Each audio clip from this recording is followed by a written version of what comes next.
당내 경제통일자 자유한국당 경제대전환 특별위원회 간사시죠. 김종석 자유한국당 의원 연결되어 있습니다. 의원님 안녕하십니까?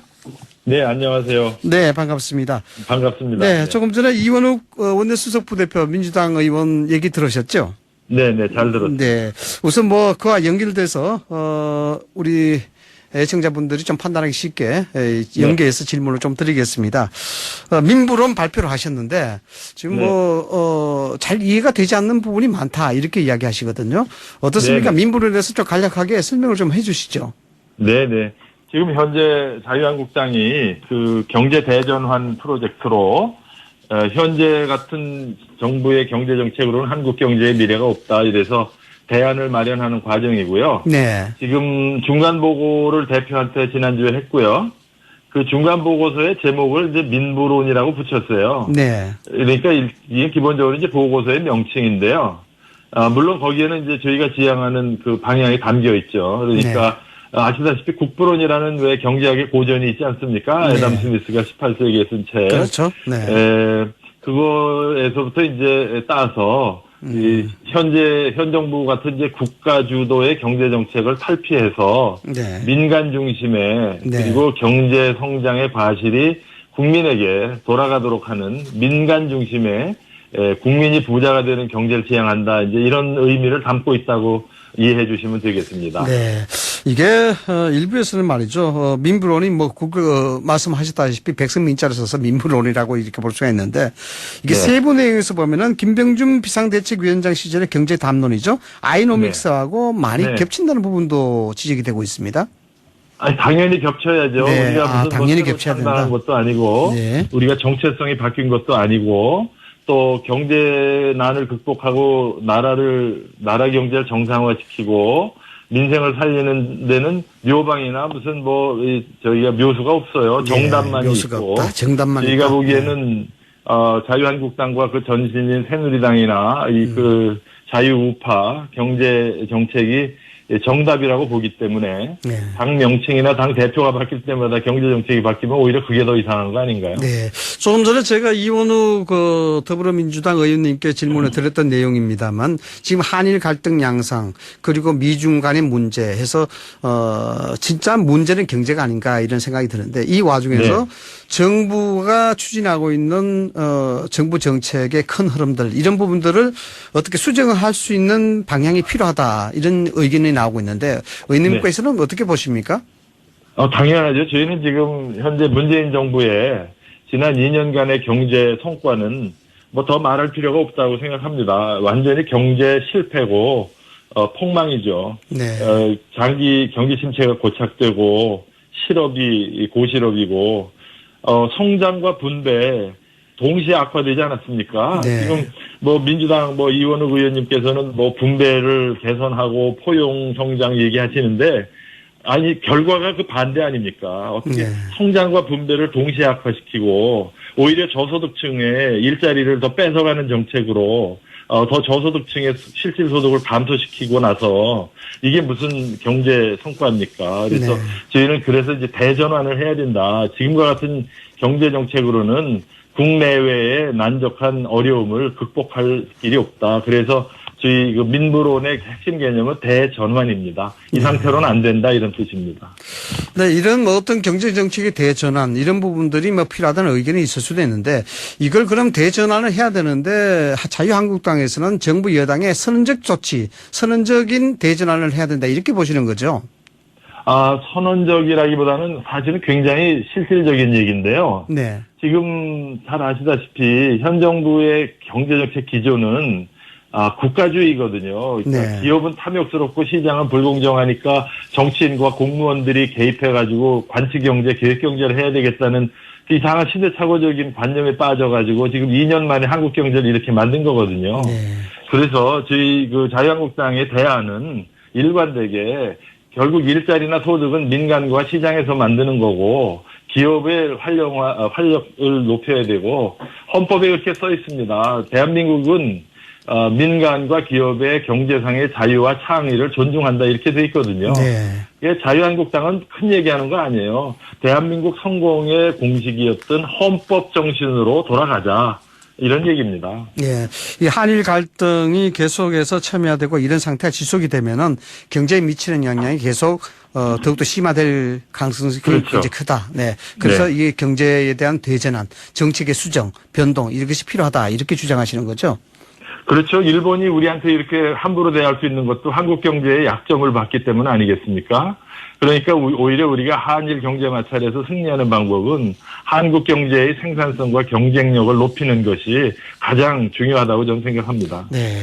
알겠습니다. 어제 문재인 대통령이 말이죠. 국민경제자문회의를 가지고 이 관계장관들과 수출 규제 대책 논의했는데 대일 메시지 그간에 했던 것과 비교했을 때 어떻다고 보십니까?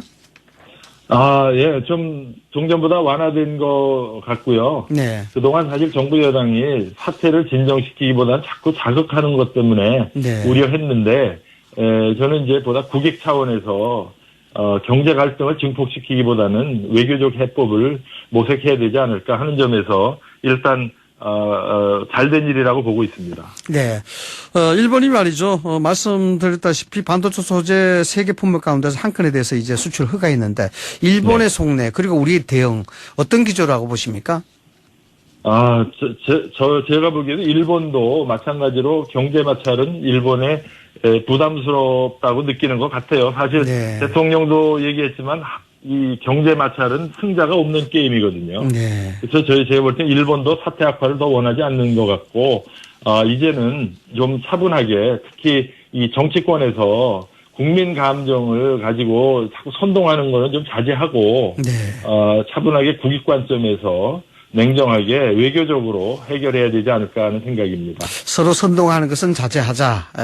그래서 그런지 모르겠습니다만 최근 한국당의 이 슬로건이요. 안 보이는 너나 없다 뭉치자 대한민국 이런 새 슬로건을 공개했는데 네. 경제 분야에 대한 현 정부의 무능도 있다. 이런 지적을 하고 있습니다.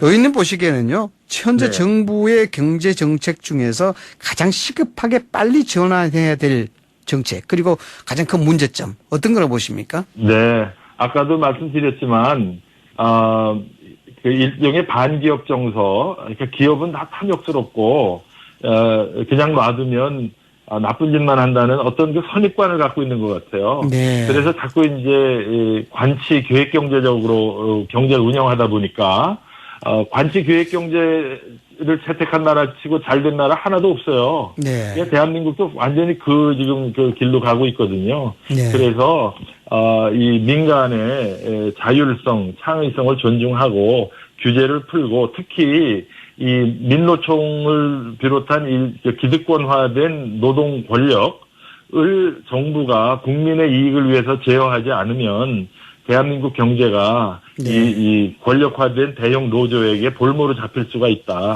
친노조와 친노동은 다른 겁니다. 반기업 정서가 가장 우선적으로 좀 전환될 부분이다. 뭐 이런 얘기죠. 네, 그리고 노동개혁을 해야 됩니다. 노동개혁을 그래야 해야 되고. 일자리가 생깁니다. 네, 이 두 가지가 가장 시급하고 가장 큰 문제점으로 빨리 개선돼야 될 문제다. 이렇게 보시는 거고요. 네.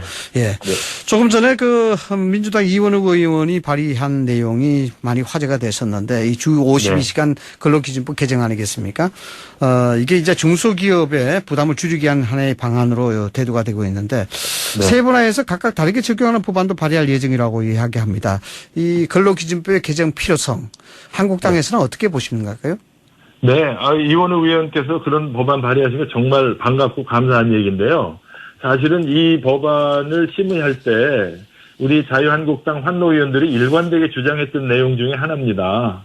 그래서 이 수용해 주신 걸로 보고 감사하고요. 네. 사실은 이거 적용 시기를 뭐 늦추거나 세분화한다는 거는 도움은 되겠지만 해답은 아니고요. 제가 볼 때는 업종마다 회사마다 다 사정이 다른데 네. 어떻게 획일적으로 언론기관 또 제조업체, 서비스업체, 운송회사 다 사정이 다른데 어떻게 획일적으로 52시간으로 강요를 합니까? 그래서 이미 부작용이 나타나고 있지 않습니까? 버스 업계에서도 그렇고 R&D 분야에서도 그렇고 그래서 이 적용 시기를 늦추는 것뿐 아니라 업종이나 이렇게 계절 변동이 큰 산업에 대해서는 좀 예외를 확대하고 가급적 노사 자유를 존중하는 쪽으로 제도가 좀 유연화되어야 한다는 게 제 생각입니다. 제도와 정책이 유연화돼야 되고 이런 52시간 근로기준법 개정에 대해서는 환영한다. 뭐 이런 톤으로 해석이 해도 될 수 있는 거죠. 네. 충분하진 않지만 일단 바람직한 일이다. 저는 그렇게 네. 봅니다. 그렇게 보면요. 조금 네. 전에도 지적을 하셨습니다만은 지금 이제 경제가 어려워지는 그런 상황에서 정부의 경제 정책이 전환이 필요한데 이게 꼭 선언적이 않더라도 이런 네. 뭐 이현욱 의원의 개정 발의라든가 이런 것을 봤을 때 정부가 현실에 맞게끔 정책을 수정해 나가고 있다고 보시지는 않으신지요? 저는 이원우 의원님과 같은 좀 이렇게 현실적인 인식을 가지시고 경제정책을 좀 현실적으로 정상화했으면 좋겠어요. 그동안 현 정부는 지나치게 이념지향적이고 비현실적인 어떤 관념론에 빠져 있었던 것 같아요. 네. 그래서 이제 지금 국제금융시장도 극도로 불안하고 한국 경제가 지금 극도로 취약한 상태에서 해외발 악재가 지금 계속 쓰나미처럼 밀려오고 있지 않습니까? 네. 이럴 때 정부나 특히 정부 여당의 정치권에서 기업을 위축시키고 소비자들을 불안하게 하는 이런 언행이나 선동은 좀 삼가고요. 이 한일 외교 갈등도 마찬가지고요. 빨리 좀 안정시키고 국민들이 생업에 안심하고 종사할 수 있게 해주는 게 우리 정부나 정치권의 의무라고 생각을 합니다. 네. 관념적인 부분에서 현실적인 개념으로 돌아와야 된다. 이렇게 보시는 거죠? 네, 그렇습니다. 알겠습니다. 이 투자 혁신 성장을 제시했습니다. 한국당에서요. 네, 이게 소득주도 성장의 대체되는 개념인데 이게 소득주도 성장의 가장 큰 문제점이 원론적인 질문이기는 합니다만 이 문제 한번 짚어주시죠. 네. 여러 차례 지적을 했는데요.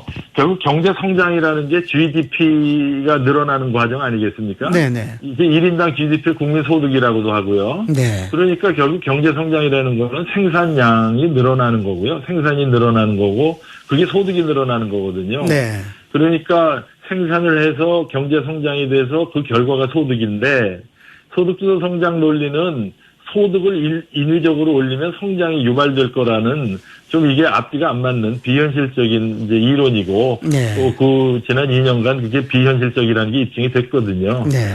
그래서 이 생산이 늘어야 소득이 는다는 관점에서 한국 경제의 생산성을 올리려면 기업들이 새로운 설비, 새로운 기술, 새로운 제품을 만들어야 되지 않겠습니까? 네네. 그게 바로 이제 기업들이 투자를 해야 되는데 현 정부는 그동안 투자에 대해서 너무 과소평가했던 것 같아요. 네. 그래서 기업들이 투자하고 신제품, 신기술을 개발할 수 있도록 여건을 만들어주고 규제를 풀어야 되는데 이 점에 대해서 소홀했던 게 지금의 경제 실패를 초래했다고 보고 자유한국당은 바로 이 민간 부문의 혁신 그리고 신기술 개발을 촉진하는 투자를 장려하자 이런 차원에서 투자 혁신 성장이라고 이야기하는 겁니다. 네, 알겠습니다. 마지막으로 하나만 질문 더 드리겠습니다. 역시 뭐 좀 원론적인 질문일 것 같은데요. 경기 하강 국면, 이 글로벌 경기 하강 국면이죠. 한일 경제 갈등, 이런 악재가 말씀하셨다시피 서로 지금 맞물리고 엇갈리고 있는 상황인데 정부의 경제 정책이 앞으로 이걸 타개하기 위해서는 어떤 방향성이 가장 중요하다고 보시는지요? 네, 일단 이 경기 침체를 막아야 되겠죠. 지금 경기가 침체 국면을 넘어서 지금 상당히 위기 국면으로 가고 있기 때문에 특히 외부 충격에 굉장히 취약한 상태입니다. 그래서 외부 충격을 견딜 수 있는 첫 번째 방파제가 경상수지 흑자 유지하는 거고요. 네. 그다음에 그 경제 위기가 왔을 때 한국 경제를 지켜내는 게 재정 건전성입니다. 우리 IMF 재정 위기 건전성. 때도 재정 그렇죠. 건전성 덕분에 그랬거든요. 그래서 지금 이 경상수지 흑자 폭도 지금 계속 줄어들고 있고요. 또 현 정부의 그 재정 정책이 자꾸 재정 확대 정책으로 해서 재정 건전성이 위협받고 있기 때문에 지금 같이 어려운 때는 계속 경상수지 흑자를 유지하고 재정 건전성을 유지하는 정책 기조를 유지해야 외부로부터의 경제 충격으로 한국을 지킬 수 있다고 생각하기 때문에 현 정부는 일단은 좀 안정을 지키고 외부로부터 충격을 지키는 경제정책 방향을 가져야 된다고 생각을 합니다. 재정 건전성 그러니까 제가 어떤 생각이 나서 말씀을 드리고 싶은데요. 이게 지금 네. 통화 가치가 굉장히 흔들리고 있지 않습니까? 네, 네. 이게 예를 들어서 원화 가치가 폭락하게 되면은 뭐 물가 상승이 되는 것이고 또 물가 상승이 결국 경기는 가라앉고 물가는 오르는 일종의 스태그플레이션도 이야기될 수 있는데 그 가능성은 네. 어떻습니까? 굉장히 높다고 봅니다. 왜냐하면 지금 스태그플레이션 말씀하셨는데요. 이게 결국 생산 비용 증가의 결과거든요. 네. 그러니까 경기도 침체되면서 물가도 불안해지는 네. 그 스태그플레이션의 많은 원인 중에 하나가 바로 이 자국 화폐 가치의 하락이거든요. 네, 그러니까요. 왜냐하면 네. 수입 물가가 올라가니까요. 그거하고 이제 인건비, 생산 비용의 증가거든요. 네. 그래서 말씀드린 대로 지금 경제가 이렇게 어렵고 외부로부터의 위협이 점증할 때는 한국 경제를 지키는 방파제를 높이 쌓고 이 파고를 넘는 게 중요합니다. 네. 그래서 지금 금융시장을 안정시켜야 원화 가치 폭락도 막을 수 있을 거고요. 네. 또 주식 가격도 안정시킬 수 있을 알겠습니다. 거고요. 예. 네네 그렇게 접근해야 된다고 생각합니다. 예, 알겠습니다. 지금까지 김종석 한국당 의원이었습니다. 오늘 말씀 감사합니다. 네 감사합니다.